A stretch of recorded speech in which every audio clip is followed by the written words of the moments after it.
It was midnight and the crowd of pilgrims at the monastery gate had definitely grown larger.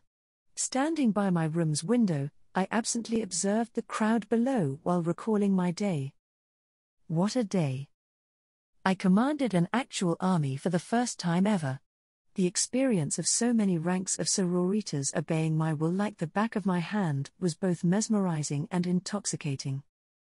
The sights and sounds of more than 10 heavy bolters firing at the same time brought back the nostalgic feeling of a massive game of Dawn of War, my initial gateway game into the grim dark universe.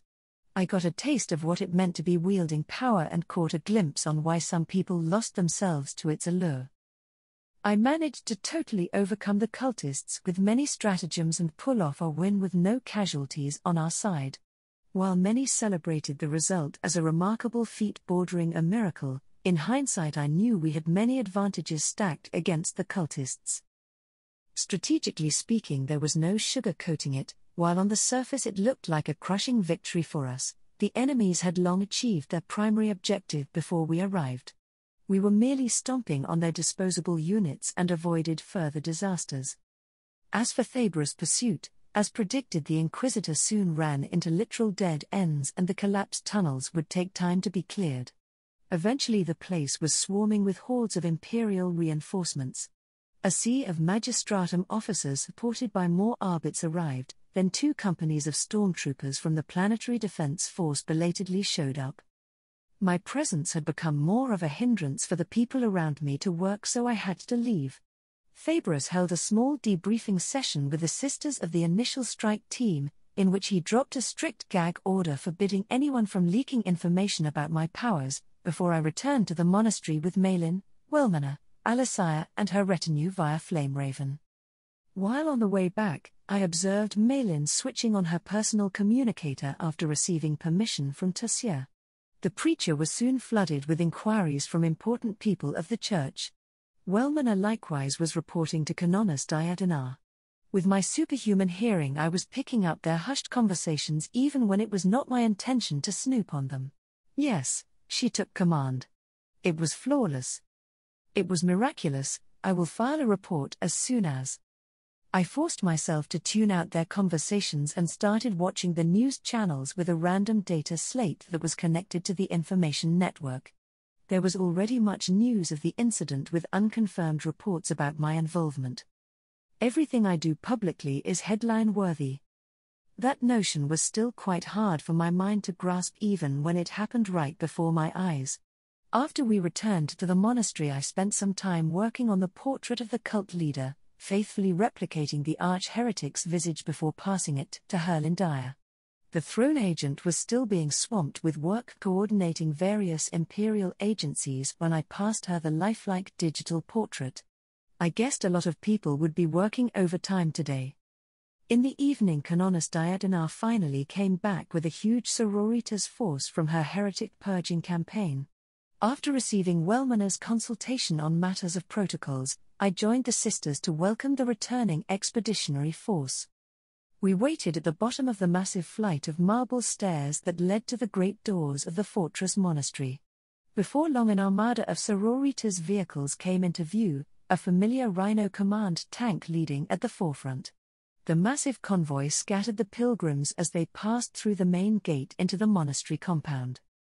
The Canonus transport stopped right before me, and out stepped Diadonar, Markila and a squad of Celestian sacrisants with their signature large shields. It had been a while since I last saw the Canonus and the Celestian Superior, both of them looking good despite having been through what must have been an exhausting campaign. Our eyes met and Diadonar smiled. She stood still and waited for the hundreds of battle sisters to disembark. When most of the returned sisters had gotten off their ride, Diadonar moved until she was right in front of me. Without a word, the Canonus knelt down, prompting the whole expeditionary force to do the same. I could do nothing but graciously accept their homage. The crowd of pilgrims at the monastery perimeter fence erupted into thunderous cheers as Diadonar's action had indirectly confirmed my identity.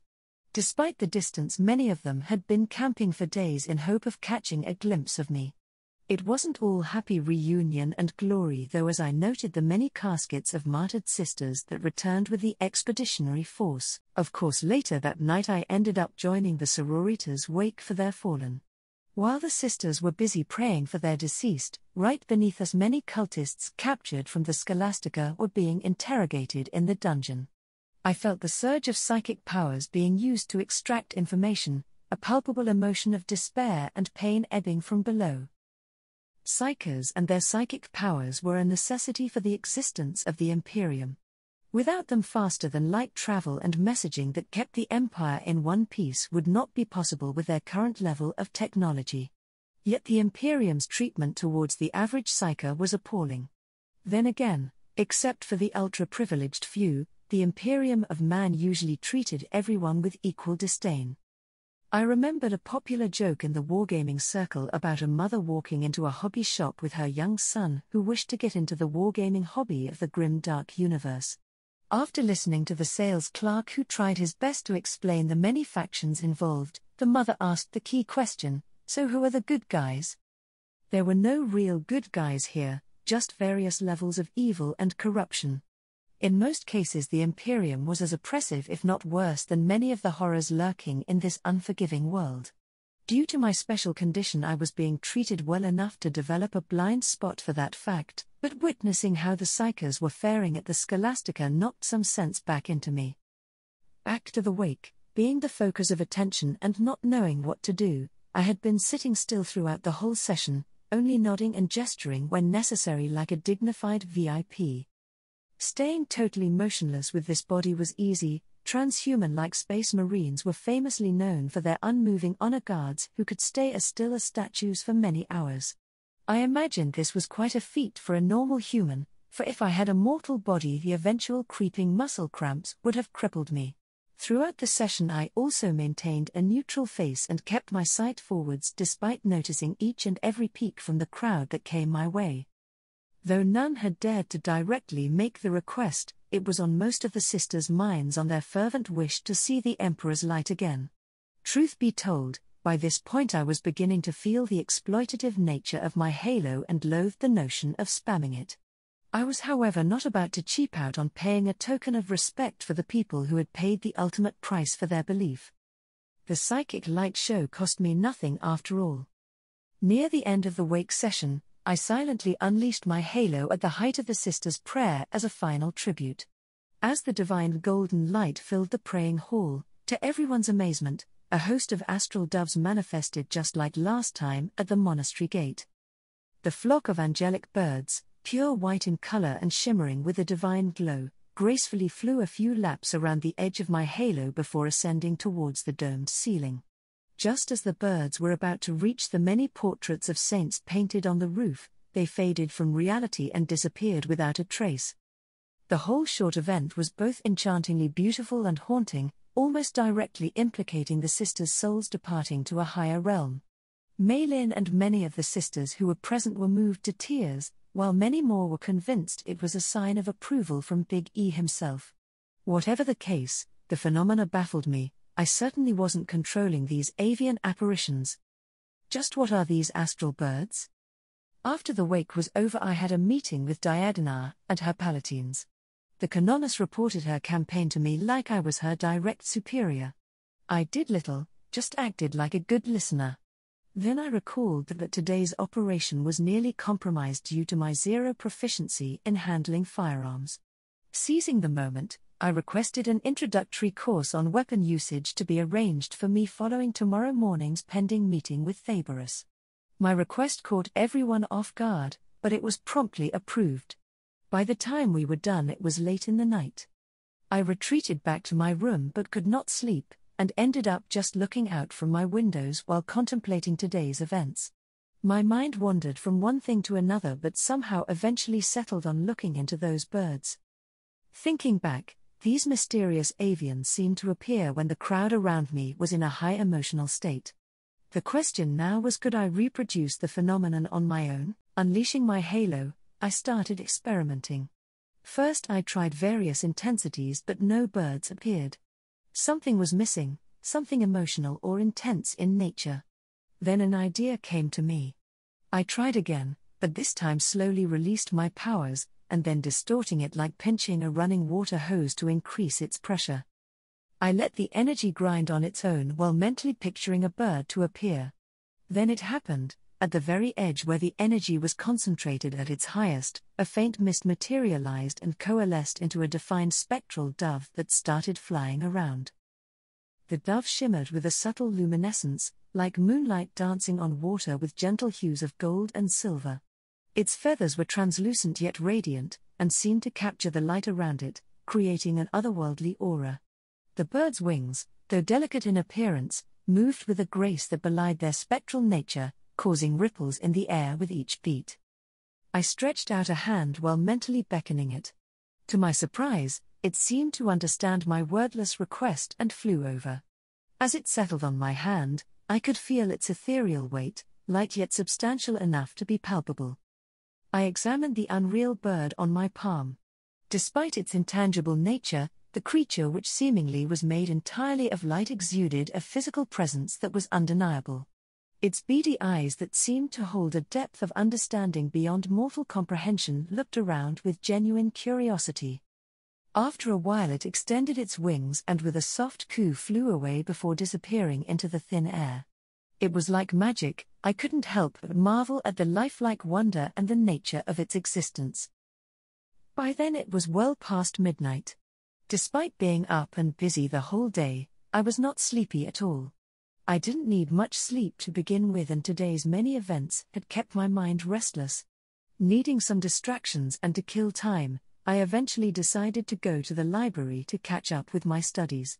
After a brief scouting with astral projection to confirm that the path was clear, I proceeded to the library. With my superhuman level senses plus the shroud ability, avoiding people was easy peasy.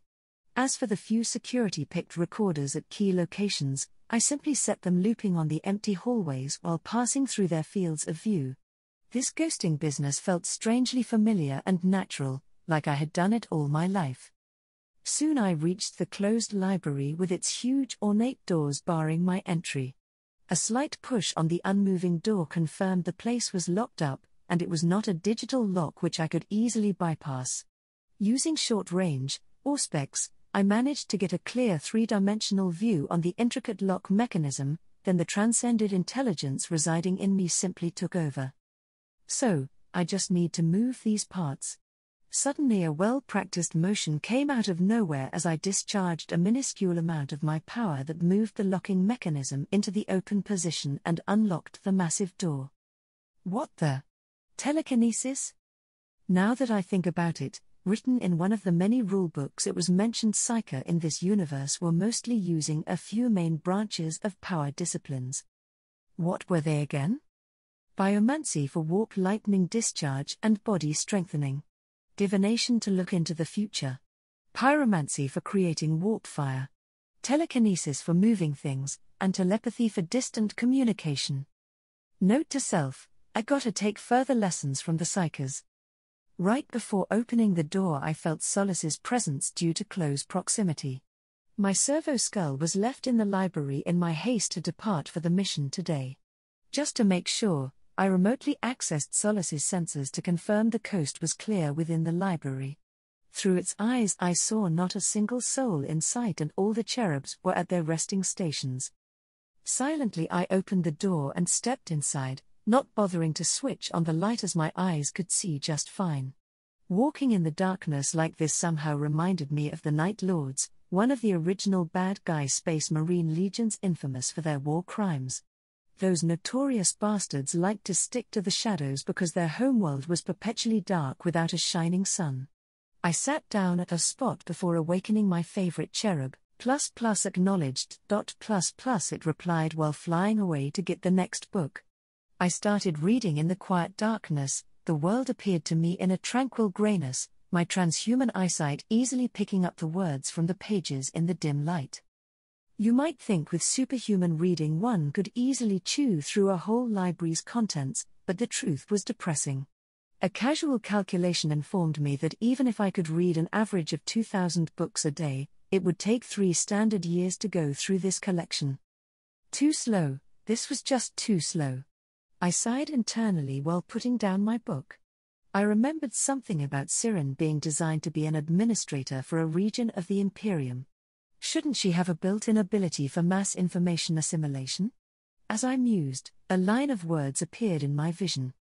Activate Dominus Informationis? Yes/no. Lord of Information? I was flabbergasted. Just how many abilities does this girl have? Strangely, I noticed the words were not as clear-cut as other previously shown abilities. Its opacity had a never-seen-before translucent quality to it. Still, these auto-aids had never failed me before. Besides, it was either this or be stuck reading for years. Seeing no reason to hesitate, I confidently selected yes from the option. As the ability was activated, I became psychically active and my power was released to the surroundings. Before long, strange things started happening. I felt my senses being stretched and spread out, then like a thin veil my consciousness slowly seeped into all the nearby printed materials. Like a miracle, pages after pages of information started appearing directly into my mind. Oh, this is what I was talking about. The process started slowly at first before picking up speed. First the pages flashed by the dozens, then it sped up and pushed into the hundreds. Before I knew it, thousands of pages worth of information was smashing into my mind. The influx of data hit me like a tidal wave. Countless pages of text, pictures and graphs flashed before my eyes as the onslaught of ultra-dense knowledge continuously poured in, straining even my superhuman mind. I blinked rapidly, trying to focus as the data load became overwhelming. It felt like trying to drink a lake with one gulp. My twin hearts raced, and my breathing quickened. I tried to make sense of it all but couldn't keep up. My mind had hit a saturation point and everything seemed to swirl into a chaotic mess. My thoughts became disjointed. My mind is breaking apart. Panic set in as I struggled to regain control. My head throbbed with a numbing sensation and my vision blurred. I felt like my consciousness was being torn apart by the sheer volume of information bombardment. I tried to slow down, to take deep breaths, but it was futile. I was drowning in a sea of information.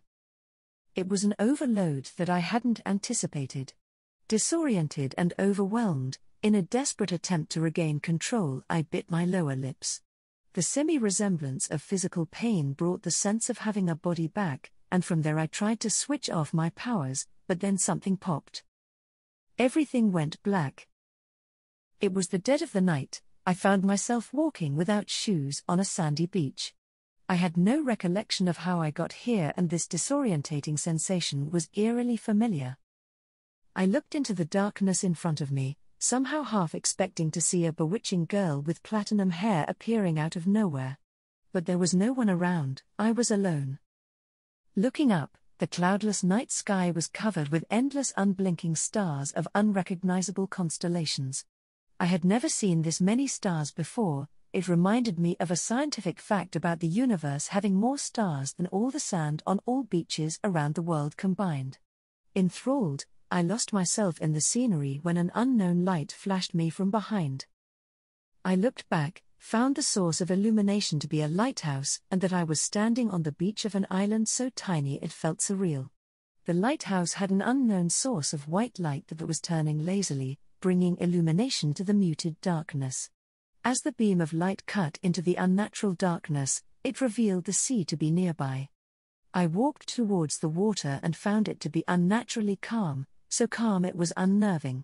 The huge body of dark water produced no waves. Its surface was utterly still, like a titanic piece of mirror that stretched to the horizon. I looked down and saw my own reflection. Strangely, I could not pick up any details of my face. It was simply a patch of blurriness flanked by shoulder-length platinum straight hair.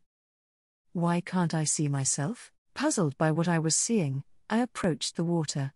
Bizarrely, no matter how close I got, my reflection remained inscrutable. It simply morphed from one blurry form to another and never settled into focus.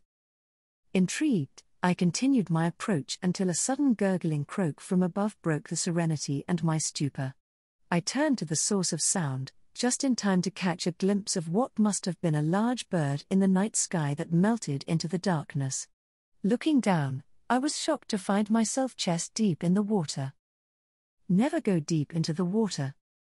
An important lesson I learned from somewhere was jumping at me, but its origin escaped my disoriented mind. I moved, wanting to get back to the beach quickly. The silent sea abruptly exploded with activity. Countless small and strange creatures that were vaguely fish-like jumped out from the water in a frenzy of movement.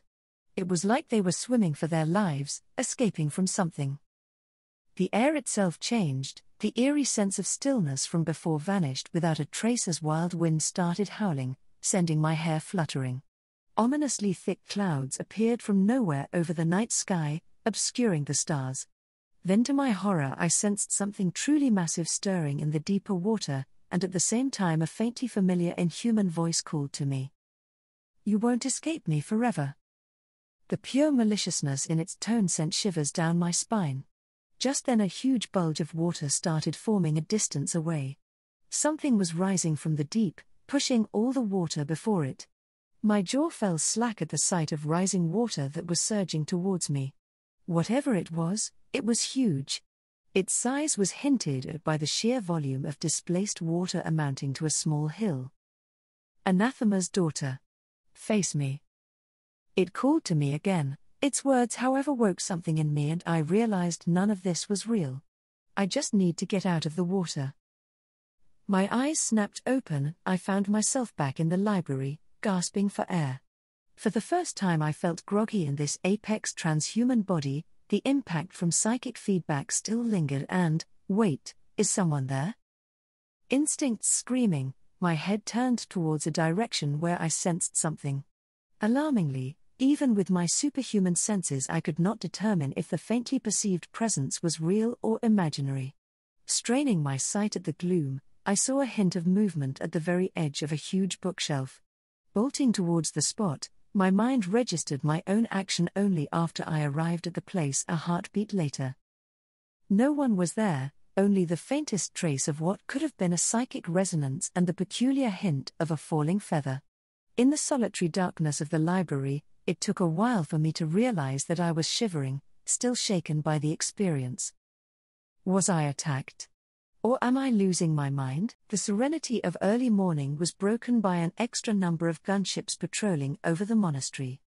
A lot of important people had arrived for a meeting called by Thaberus. While the notion of holding a high-level meeting about the planet's security in a sororitas monastery was kinda weird, my guess was that my presence had shifted the center of power. Escorted by Wellmanor towards the designated meeting room, I was feeling off despite having just bathed and put on a fresh set of white robes. I couldn't sleep since returning from the library and just got off from a Vox call with Thaberus. The Inquisitor sounded happy with my portrait work of the arch-heretic and asked a few questions about it. Unfortunately, other than the man's appearance, the way he sounded, plus the moniker of Master, I had little to offer. On the side note, I was suffering from a light headache. It was noteworthy on its own since this body rarely if ever experienced illness. It appeared to be a consequence of using that power in the library. The spell worked. I now had the whole library collection at the back of my mind and could summon the material at will. It was like having a private Wikipedia inside my head, and will need some time getting used to. While it felt strange and awesome to have instant access to so much information, most of my attention was spent contemplating the vision that had left me shaken. That greater demon is still holding a grudge against me. This was no joking matter. Without access to severe methods and resources, demons in this universe could not be truly killed. Destruction of their body in the physical world merely sent their essence back to the warp, where they were free to regain strength and plot their revenge. In the official lore, a captain of the Grey Knights, the super-secretive space marines that specializes in anti-demon warfare, had pissed off a powerful greater demon, and it haunted the poor guy for hundreds of years despite it being defeated and slain multiple times. I was zoning out and Wellmanor seemed to notice it. She started shooting discreet, concerned glances at me. I knew from her thoughts she was worried if I was somehow being upset by the bloody events at the Scholastica. In truth, my greater concern lay in the swiftness with which I felt indifference towards the recent carnage. the old me would have still been crapping myself with yesterday's brutality, which I had both witnessed and dished out in equal measure, but it took the hint of a vengeful greater demon to get me alarmed. It felt like a fundamental part of what made me as a person was changing, and that notion was deeply disturbing. We passed through many security checkpoints and eventually reached the designated meeting room. The battle sisters guarding the entrance bowed and opened the heavy set of doors for us. Being the center of attention was a lot of hassle. Arriving too early would put pressure on the attendees, while on the flip side coming late might be perceived as being arrogant. Thanks to Wellman's meticulous tracking of the happenings, the timing of my arrival was perfect, as the last of the other VIPs had just arrived not long ago. Proper observance of protocol is just tedious. I took a look at the grand meeting room and was jolted by the sheer prestige of the gathered crowd. Seated in the center of the room was Thaberus, and judging by his extra ruggedness the Inquisitor had not slept since yesterday. Primaris Psyche High was standing on his left, while to his right stood Interrogator Amel, Herlindire's not-so-secret boyfriend, who I had not seen for a while. Fully geared up in a form-fitting tactical outfit and looking sharp, the Interrogator was the portrait of a dashing protagonist that would fit perfectly as a main character. Herlindire herself was standing with Neandra a few steps behind the Inquisitor. Sitting across Thaberus was the planetary governor Cartalina herself in the flesh. Surrounded by her advisors, the governor looked stunning in her tailor-fitted, long-sleeved deep purple jacket that was adorned with intricate golden embroidery of ornate patterns. Completing her classy look was a statement collar necklace featuring her house crest made with precious gems and metals. Cartalina was probably not a morning person. She appeared slightly tired and seemed to be doing her best to suppress a yawn. Upon seeing my entrance, however, she immediately straightened up. Seated beside the governor was Lord General Krueber, an elderly gentleman who was the current Supreme Commander of the Planetary Defense Force. The man looked to be quite the character, with his uptight uniform decorated with rows of medals, and on his hawkish face was a finely groomed but greying imperial moustache. Also seated was another gentleman who wore an elaborate Arbit's uniform. If my hunch was correct, he must be the Arbit's marshal who had called Thaberus to apologize for the shooting incident. Across the marshal sat a lady with her back against me. From the uniforms of people around her, I guessed she must be the current head of Magistratum, basically the top cop of the planet's local law enforcement. Then there was the venue's host, Diadina herself, who was seated between the Inquisitor and the governor. The hooded Canonus was flanked by Celisa and Helenta, two of her more senior palatines. The sisters formed the only power-armored figures in the room. Sitting across from the sisters with his back to me was Archdeacon Rysine, leader of the ecclesiastical high hat group. Since the cardinal had yet to return, Rysine was for the moment the top religious figure on the planet. Malin was standing amongst the advisors behind him. The sole Mechonicus representative was Margus Balpragius. The tech priest had but a servo skull by his side. Except for the Margus, who was the odd one out, every seated individual had a few advisors or members of retinue standing close to them. It would not be an understatement to say the combined power and influence of people here could decide the fate of the planet. Unlike me, everyone present was more appropriately dressed for the occasion. White robes 24/7? What was I thinking, and why did Wellman say nothing? While I was contemplating my fashion predicament, my entrance had been noted by the group of elites. As one, every seated person in the room stood up, then all the people in the room bowed to me. Forget about the wardrobe, I must say something. Despite having thought acceleration and all the extra knowledge inside my head, nothing appropriate came to mind. A heartbeat later, I decided a simple approach was the best. Just treat this like an early office meeting. The only part that needed getting used to was the notion that I was the big shot.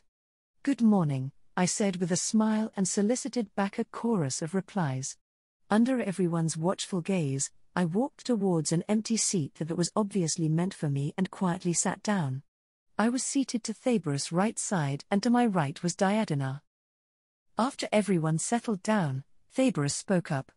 "By the grace of the Golden Throne, I thank you all for coming on such short notice. This is not a social event, so I will cut short on the pleasantries. Marshal Galliana, Grand Magister Abeni, meet Lady SYRINE, the living saint candidate. I exchanged glances and nodded with both of them. Galliana was quite imposing, muscular with a large squarish jaw that brandished a goatee. The man's left eye was a bionic replacement, a glowing blue orb. Abeni was a dark-skinned lady with a stern demeanor. She reminded me of the no-nonsense disciplinary aunt archetype. Unlike the few true blue-blooded aristocrats present, she exuded a sense of groundedness, devoid of any airs of nobility in the way she carried herself. While both had maintained their impassive facade, their inner reaction of meeting me for the first time was vastly different. Galliana's surface thoughts revealed he was still grateful for me going easy on them, while Abeni was awestruck. I could tell that much with how her breathing patterns suddenly deepened, both her eye pupils had dilated considerably, and her surface thoughts were a blank wash of ecstatic emotions. "We are starting now," Faberus declared. "If you would excuse me, yesterday was quite draining, so I will let interrogator Amel brief you all on my behalf." The meeting commenced and the lights were dimmed before they turned on the holographic projector in the middle of the table, bathing everyone's face in colors mirroring the projections. It was like a PowerPoint presentation but with three-dimensional images floating in the air instead of on a boring white screen. Amel started his briefing, the holographic images changing as he gave a summary to all the VIPs. Yesterday more than 100 armed cultists had taken part in the assault of the Scholastica Psychana at about lunchtime. Foul sorceries were attributed to how the Chaos worshippers were able to bypass the Scholastica's many defenses that were both physical and psychic in nature. It also explained how they were able to dig their way in undetected. By estimations, it must have taken them days of digging to breach the place, and the attack came as a complete surprise. Fortunately, security of the facility had just been buffed up recently, but even so they barely held their ground, resulting in a sizable number of untrained psychers being captured, their current whereabouts unknown. Lord Prefector Arkansas, master of the Scholastica, was found dead inside his office with his head crushed. The cause of death was determined to be a powerful psychic attack, resulting in catastrophic cranial trauma. Arkansas's time of death was pinpointed to be just before the assault began. "Lords and ladies, I have a question," Abeni voiced with a raised hand. If the interrogator was annoyed, he showed no sign. Instead he beckoned her to speak. "Forgive my ignorance, but I don't understand why we can't track down the captured psychers," asked Abeni as she threw a quick glance at Ihai. "From my understanding, a large group of untrained psychers should not be difficult to locate considering we have access to skilled specialists." "A logical question, Grand Magister Abeni," Amel replied. "If you are referring to the brightness of their souls that should be easy for our psychers to pick up, it would appear to be the case on paper." At this point I could see some of the attendees perking up on this topic, no doubt having the same question on their minds. Amel's expression darkened as he continued. "Unfortunately, there are ways the heretics can overcome this. Beside the method of using psychic dampening material to shield the prisoners, there are other more unscrupulous and outright heretical methods to achieve the result." Now that he mentioned it, I had seen one of those methods in a comic. It involved utilizing nulls like Zaki as living anti-psychic field generators. Since the null in question just needed to be alive for the purpose, to cut down chances of complications, it was not uncommon for the unlucky person to be either heavily drugged or outright comatose, to be used like a living instrument. In said comic, a null was comatose with all limbs cut off before being embedded inside a cargo container with minimal life support to shield an important shipment's psychic signature. I suddenly had a horrible notion and wondered if that could be the fate awaiting Zaki if we did not intervene. Contemplating such a possibility made me wince, and my hands involuntarily clenched into fists. Amel did not elaborate further on the terrible subject and started providing numbers for the counter-strike operation. About 100 heavily armed cultists were present at the facility when the Inquisition-led Sororitas counter-strike operation commenced. Fewer than 20 cultists had survived the clash while the Sororitas suffered but a few injuries. At the moment, they were being held in the dungeon right below us. Marshal Galliana could not hide his astonishment about the final tally. No casualties? Remarkable. Canonus Diadenar, allow me to compliment your order on this achievement. Diadenar responded courteously, thank you, Marshal. But I must attribute this incredible feat to both the God Emperor's blessing and Lady SYRINE's leadership. She was the one commanding in the front yesterday. Her statement turned the whole room's attention to me, something I wasn't too pleased about. Thinking fast, I threw out counter-compliments like a fighter jet throwing decoy flares to deflect the heat. I might have contributed my part. This result would not be possible without the exceptional abilities of the Battle Sisters and the combined effort of other agencies like the Arbits and Magistratum. The reactions of the crowd were interesting. Most were impressed by my humbleness, while some were stunned by the fact I even took part in the operation. A few were quietly doubting if the tally was exaggerated. A totally one-sided feat like that would usually involve unleashing Astartes on unsuspecting targets. Amel pulled a dry cough and we continued, the projection changing to show the heads of two individuals in three-dimensional images, both spinning slowly in the air. One of them was the deceased Mokatar, the other I didn't recognize. These two were the top heretic commanders on site. One chose to end his life by ingesting a lethal poison upon capture, while the other sustained injuries during action and is presently in critical condition. Alarmingly, both men had served in the Planetary Defense Force. We are currently looking into their records to determine. Unforgivable. Lord General Krueber interrupted. I am deeply ashamed by the actions of these individuals. By the Golden Throne, I swear you have the full cooperation from the entire Planetary Defense Force for your investigations in this matter. The man was clearly upset. He was breathing heavily, his signature moustache trembling with barely concealed boiling anger. While having traitors come out from your organization was a big deal, personally I won't put all the blame on him, as the army was usually one of the first places a chaos cult would infiltrate, and with an organization that big you were bound to find some people who would be willing to switch sides. The ironic part for me was that the second guy had survived despite initially being ordered to be eliminated by Faberus himself.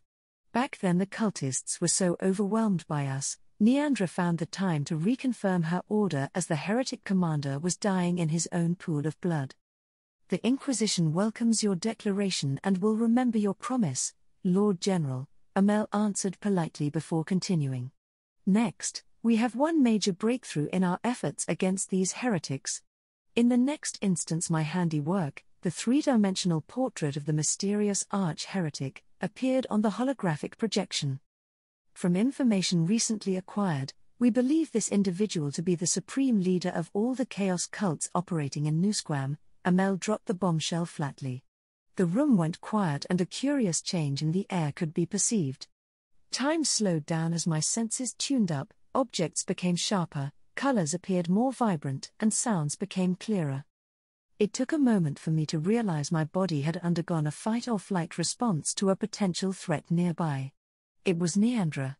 While the Imperial assassin didn't move at all, I sensed her subtle readiness to pounce. It took another heartbeat for me to conclude she was not aiming at me, but rather she was locking down her attention to all the people in the room. Meanwhile, Hai had silently increased her power circulation. The otherworldly throbbing of her psychic might was unmistakable. At the same time, Faberus had gone full sinister Gendo Ikari mode. He even completed the act with the infamous conspiratorial finger-tenting pose. This is another one of his tests. Eyes glinting like the Inquisition emblem on top of his hat, the Inquisitor silently surveyed everyone's reactions, his gaze scanning for any delicate indicators of betrayals, looking for anyone who might unwittingly be caught off guard and reveal their true allegiance. The reactions of the crowd was varied. Most of the standing advisors were taken aback by the lifelike portrait. Cartolina's brow furrowed, her expression was one of surprise and disgust. Lord General Krueber and Marshal Galliana had quite similar reactions. Both men remained stoic on the surface while sizing up the cult leader, looking for any perceived weakness and already planning on imaginary attacks.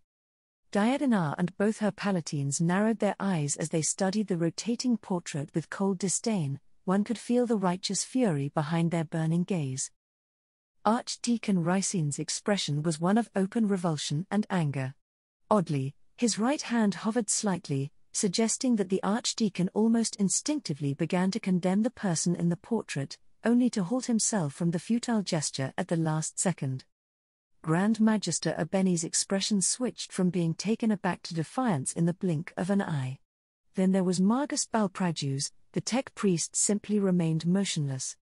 The tense moment suspended for a while. Just as I was assuming it would pass without incident, the Inquisitor suddenly spoke up with his unnerving voice, spooking the room into attention.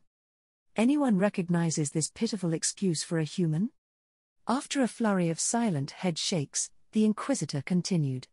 "While we have little solid information, our many investigations led us to believe this man had recently become active again after a short period of inactivity since the warp breach incident. We have no doubt this arch-heretic was the individual responsible for the near damnation of Nusquam. The recent Scholastica Psychana attack shows he has not given up on that objective." Thabrus paused, letting his words sink in before speaking again. "Make no mistake, until this person is exterminated, the very existence of this imperial world is in jeopardy. I would also like to take this opportunity to disclose that all attempts in making contact with the wider Imperium outside the subsector have yet to yield any results." Everyone's expression darkened on the grim news while Thabrus continued.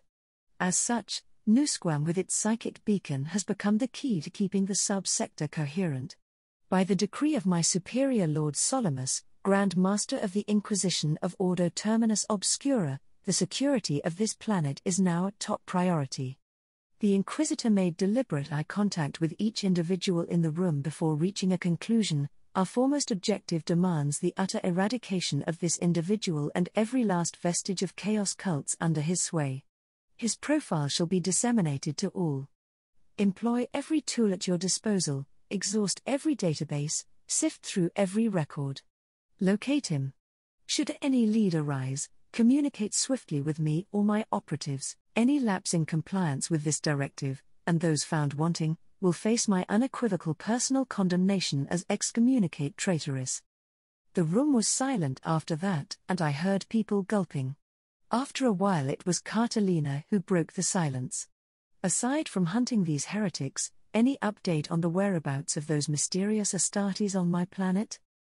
Thabrus shook his head. "Nothing. Either they had departed or remained utterly still following the last battle of the Civil War. We believe only a very small number of them have been present." The meeting continued for another short while before Thabrus left hurriedly, chasing a new lead. The elite stayed and mingled for a little longer. If anything, I believed the face-to-face meeting promoted a closer collaboration between the people at the pinnacle of power. I spoke with a few of them, and Catalina took the chance to initiate some small talks with me. I had this odd sensation of being a senpai who was approached by an admiring kohai. Eventually everyone departed. As the last of them was leaving, Margus Balpragius approached and canted in binary pips. "My princess, Dominus Cycle wishes to inform you that the vault excavation is reaching the end phase." I responded with a nod. With binary we basically could converse privately in public. The Margus continued, "Kindly keep your schedule open and expect his summons to the site within the next few standard days. I will inform the other parties involved of this." "Acknowledged." I responded via his own servo skull. Time to rush through my firearms training. Blam. Blam. The shots rang out as 2 auto pistol rounds landed dead center on the target dummy in a vacated small firing range. For the second time in my life I was handling real firearms. While the sensation of weight and cold steel in my hand was fresh, the act of shooting itself felt natural. After firing the first few rounds and getting used to the recoil, I instinctively know where my shots would land. With me was Alisaya and Wellmanor. The Palatine and the Scholar were both wearing protective goggles and earmuffs. Until I stepped into the firing range a moment ago, it did not even occur to me hearing protection was a thing. I was spoiled rotten with the convenience of being a transhuman. We barred Malin from joining to conceal my capabilities. The disgruntled preacher almost pouted openly when she was informed of that decision. Under the watchful gaze of both girls, I fired my pistol down range and consistently landed hit after hit, always dead center on my targets. Before finishing my first magazine, I already felt like a crack shot with the weapon. While happy with the result, I immediately ran into a problem when I wanted to reload. I turned to my instructor for help. "Alasaya, how do I?" "Oh, here. You do this to release the magazine." Alasaya broke from being transfixed by my performance and started demonstrating with an identical weapon while talking about the standard safety procedure of reloading. "Thank you," I said while carefully releasing and reloading a fresh magazine before aiming to fire again. This time I aimed for the furthest targets on the range and let loose, switching dummies every 2 shots, practicing my double tap. Again I was consistently hitting all the targets, even the fast-moving ones. Being a literal living supercalculator with hyper-precise body control made this ballistic exercise a walk in the park. I put more rounds down the range and soon realized that as shooting was the easy part for me, I should improve on my speed. Speeding up, I started shooting rapidly and found no drop in my accuracy. I then worked on my reload speed. First, making sure my weapon was pointed in a safe direction, I ejected the spent magazine with the release button while grabbing a fresh magazine. After sliding the new magazine into my pistol, I racked the slide, felt a round chambered and let loose again with my shootings.